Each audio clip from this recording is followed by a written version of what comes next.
Greetings and salutations. I'm going to learn more spells. We're going to go another 0-1. We've got a lot of blue potions. So we're going to go with Fireball because it's about time we got some offensive spells. Learn the spells. Jason's Nightshade, the stressed and the worried. I have been wondering. What? Well, setting aside this Halloween exam monomania, isn't there a spell that you'd actually like to learn? A spell I'd like to learn? yes. Yeah, but I thought it'd be less stressful if you learn a spell you've always wanted to learn. Like... You mean such as a spell that make every matchmaking party I have a huge success? No. Anyway, you don't need a spell to manage that. A tinge of pink, it tickles my cheeks. Thanks, Zero. I'm by far, without a shadow of a doubt, the most amazing matchmaking duo at a high, aren't you? No, I'm Wait. sorry. Wait, that wasn't... that's sort of a compliment, was it? It's love, love, love. That makes the world go round, round, round. You know. Let me put it this way. Suppose everyone you know has already found happiness and true love. There wasn't anyone left to matchmake with anyone else anymore. Right. I'm trying to get there. You mustn't rush me. Hey! That's not what I mean. Keep calm, Zero. Breathe in, breathe out. I slowly move my arms up and down and light with my breathing for Zero to see. His brow twitches slightly at the side. That means... What I wish to say is, given the situation I described just now, wouldn't there be a spell you'd be interested in learning? Like... When I was little, do you remember those fancy stories we'd read together? I do. I recall you were a lot less insufferable then. Yes! I love the tales of powerful mages who could call down lightning from the sky, cleave mountains apart, hurl fiery infernos. Yeah! I used to daydream about how cool it would be if I was a mage like that, battling the forces of evil with awesome spells. Yes. Summoning lightning and cleaving mountains are a little advanced at this stage. But how would you like to learn how to throw fireballs? You mean I can? Yes. I do. It's one of the most basic spells there is. Even a chronically trudge witch like you should be able to get the hang of it in no time. Amazing! Awesome. Teach me, Zero. Alright. Prepare yourself. I'm going to teach you how to cast Fireball. New spell acquired. Fireball! Oh, that soundbite is awful. Alright, recover my ears. Let's get on with this. As the area between my palms grows warm, a small sphere of flame flickers to life. Wow! Fire! I made fire! You should have been able to cast this 10 months ago. Better late than never, I suppose. Zero! Follow me! Huh? Where are you going? I dashed down the stairs to the kitchen with Zero trailing the air noiselessly behind me. Fireball! Zero, watch this. Fireball. Oh, God, I'm going to be glad when this spell's over. I tossed the fireball into the stovetop, which starts burning. I grab a pan, smear some butter on the surface, crack 2 eggs into it. I see. I hold the pan over the stove, soon the eggs are crackling and a savoury smell fills the air. Yes! Fireball fried eggs? Yes. Quite. Fireball. I'll primarily use the combo spell as a favourite of mages to arrange the barbecue on the day with damp weather. Next I fill a kettle with water and throw in a satchel of tea leaves. Right! I'm going to make fireball boiled tea too. Well done. I am so glad you are finding so many domestic uses for this spell. But... Tell me, Well... when are you going to go to give battle to a ravening kraken with your fire inferno, save a police city by incinerating hordes of undead left by an evil necromancer? Well... Zero, I know I'm a long way away from being a true witch. I know I'm starting late and I know there's so many things to learn in so little time. But I'm trying my best in my own way and and I know how lucky I am to have you here, but helping me push through it, Zero. Please! Will you continue lending me your support like you always have through all this time?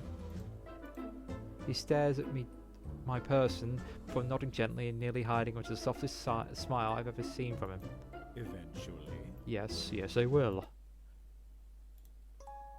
While cleaning the shop, I found a very unique, obviously ancient vase, but there's only of a kind. Amazed by all the intricate decoration, I took it off the shelf for inspection. At the same moment, Camilla appeared out of nowhere and spooked the hell out of me. As soon as I dropped the vase, the shop was shrouded in darkness, then an evil spirit appeared. Must have the worst luck. Luckily, I was able to stitch the vase back together so the spirit returned to it without causing any trouble. Camilla was pretty impressed by my quick wits and even sweet-talked Mr. Weston not to deduct my pay for breaking the vase. But she should have done that to begin with, since it was her fault that I broke it. Right.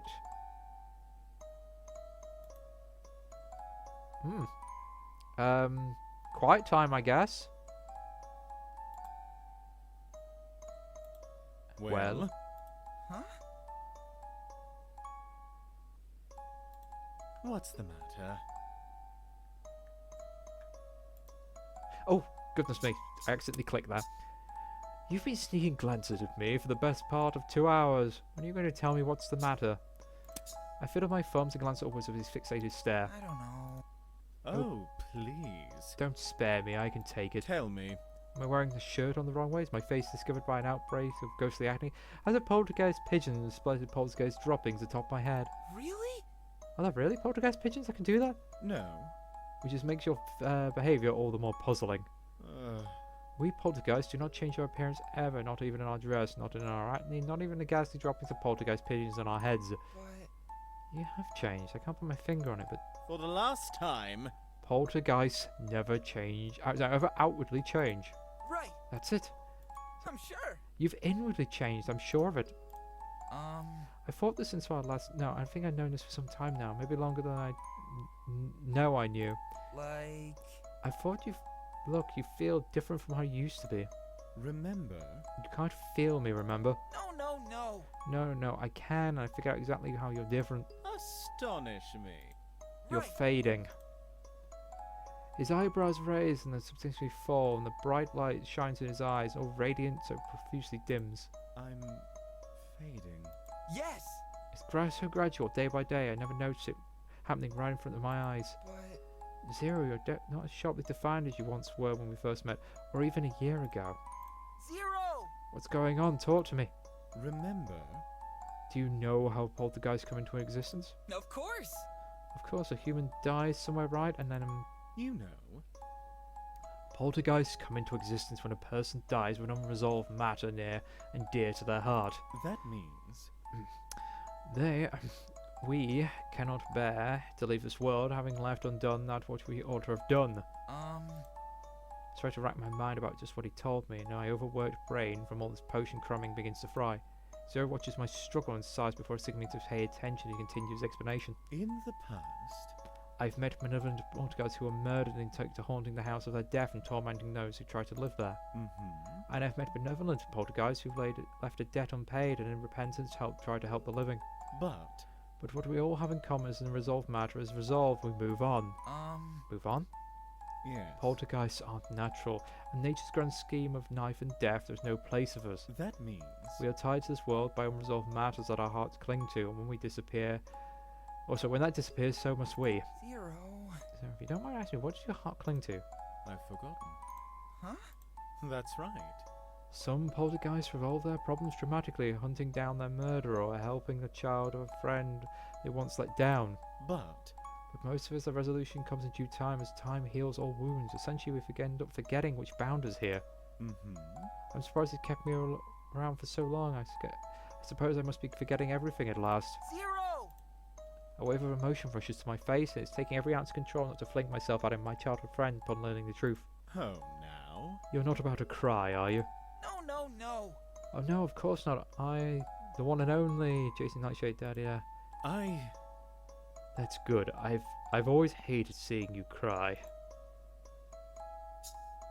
Because saying you'll disappear.